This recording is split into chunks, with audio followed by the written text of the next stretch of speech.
হিন্দু বিরোধী এবার অমানবিক ইউনুসের পুলিশ। চিন্ময় প্রভুর সঙ্গে দেখা করতে নিষেধাজ্ঞা জারি করা হয়েছে। দেখা করতে দেওয়া হচ্ছে না সাধুদের।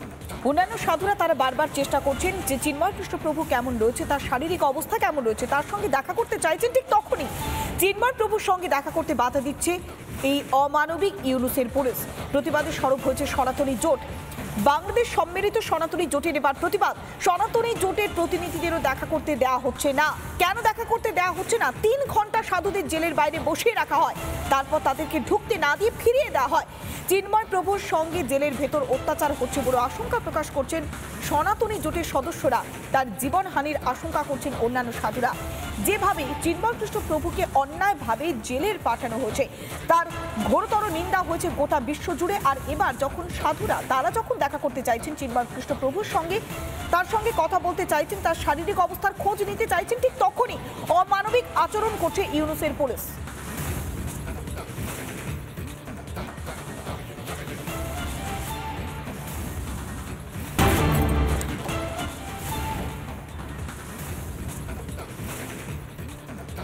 এবার নজর রাখবো আরো একটি ব্রেকিং নিউজের দিকে। এবার মার্কিন যুক্তরাষ্ট্র এবং বাইডেন হিলারির যোগ প্রকাশ্যে আসছে। বিদায়ের আগে সোরেসকে সর্বোচ্চ মার্কিন সম্মানে ভূষিত করছে বাইডেন। শেখ হাসিনাকে উৎখাত করবার কি পুরস্কার পাচ্ছে সোরেস? বাংলাদেশকে কবজা করবার পুরস্কার দিচ্ছেন কি বাইডেন? বাংলাদেশে হিন্দুদের উপরে যেভাবে অত্যাচার হচ্ছে, যেভাবে একের পর এক ঘরবাড়ি জ্বালিয়ে দেওয়া হয়েছে, তারপরে ইউনুসের সরকার যেভাবে রাজত্ব করছে, তাদের পুলিশকে দিয়ে যেভাবে অত্যাচার করানো হচ্ছে, তারই কি পুরস্কার পাচ্ছে এবার সোরেস? নরেন্দ্র মোদীর বিরুদ্ধে চক্রান্ত করবারও কি পুরস্কার দেওয়া হচ্ছে? কেননা সোরেসকেই মার্কিন সম্মানে ভূষিত করছেন জো বাইডেন। জর্জ সোরোস আমরা জানি ডিপ স্টেটের প্রবক্তা। তিনি আমেরিকার সবচেয়ে বড় পুরস্কার প্রেসিডেন্সিয়াল মেডেল ফ্রিডম ওটা উনি পেলেন। জন বাইডেন বলে দিতে চাইলেন যে লোকটা সারা বিশ্বযুদ্ধে গণতন্ত্রকে ধ্বংস করেছে, যেন হ্যাঁ যে বিশ্ব জুড়ে যে স্বাধীন শিক্ষার প্রসারকে ধ্বংস করেছে, মানবাধিকার লঙ্ঘন করেছে, সেই লোকটাকেই উনি কিন্তু পুরস্কার দিলেন গণতন্ত্র, মানবাধিকার এবং শিক্ষার প্রসারের জন্য। অবাক করা ব্যাপার। দেখা যাক আগামী দিনে ট্রাম্প কি ব্যবস্থা করেন।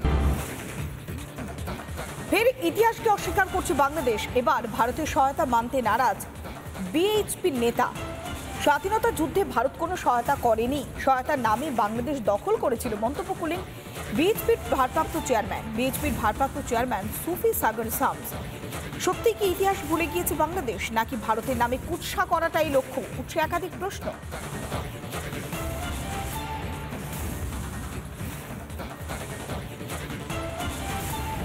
বাংলাদেশের স্বাধীনতা মুক্তিযুদ্ধে ভারত সহায়তা করেনি, সহায়তার নামে বাংলাদেশ দখল করেছিল। ৭১-এর মুক্তিযুদ্ধকালীন অক্টোবর মাসে ভারত সরকারের সাথে মুজিবনগর সরকারের ৭ দফা ভিত্তিক একটি শর্ত চুক্তি স্বাক্ষরিত হয়েছিল। একটি স্বাধীন দেশে সামরিক, প্রশাসনিক, পররাষ্ট্র এবং বাণিজ্যিক কর্তৃত্ব যদি অন্য একটি রাষ্ট্রের হাতে থাকে, তাহলে ওই দেশকে কি স্বাধীন দেশ বলা যায়? যাদের সৌজন্যে, যাদের আনুগত্যে স্বাধীনতা পেয়েছিল বাংলাদেশ, আর সেই ইতিহাসকে অস্বীকার করছে। তবে যারা সেই ইতিহাসের সাক্ষী ছিলেন, সেই মুক্তিযোদ্ধারা, তারা কি বলছেন, কি তাদের অভিজ্ঞতা শুনুন। সম্প্রতি আমরা যে হারে দেখছি যে আমাদের সহপাঠী মুক্তিযোদ্ধাদের যেভাবে অপমান অপদস্থ করা হচ্ছে, এতে আমরা অত্যন্ত লজ্জিত তো আছি।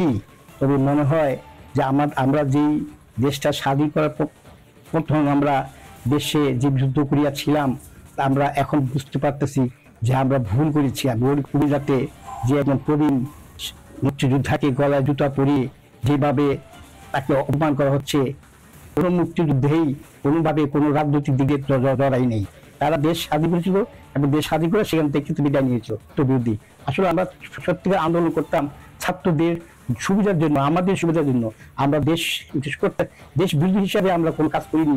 আর সবচেয়ে উপরে তাদের একটু দেখবেন, আমার এই যে ইউটিউবে যে সমস্ত দেখছি মুক্তিযোদ্ধাদের বিভিন্ন জায়গায় টিটকারি মারতেছে, যাদের জন্য দেশ কষ্ট করে দেশে আসলাম, যাদের জন্য একটা স্বাধীনতা উপহার দিলাম, সেই জিনিসটা আজকাল ছেলেমেয়েরা কিছুই বুঝতে পারতেছে না। তখন আমি বাধ্য হয়ে আমি এক রবি ঠাকুরের কথা না বলে পারি না, সপ্তকোটি মঙ্গলরে বঙ্গজননী রেখেছো বাঙালি করে। নানা ধরনের কন্টেন্ট দেখার জন্য লাইক করুন, শেয়ার করুন আমাদের ফেসবুক পেজ, সাবস্ক্রাইব করুন আমাদের ইউটিউব চ্যানেল। পাশাপাশি অন্যান্য ব্রেকিং নিউজের জন্য অবশ্যই চোখ রাখুন রিপাবলিক বাংলায়।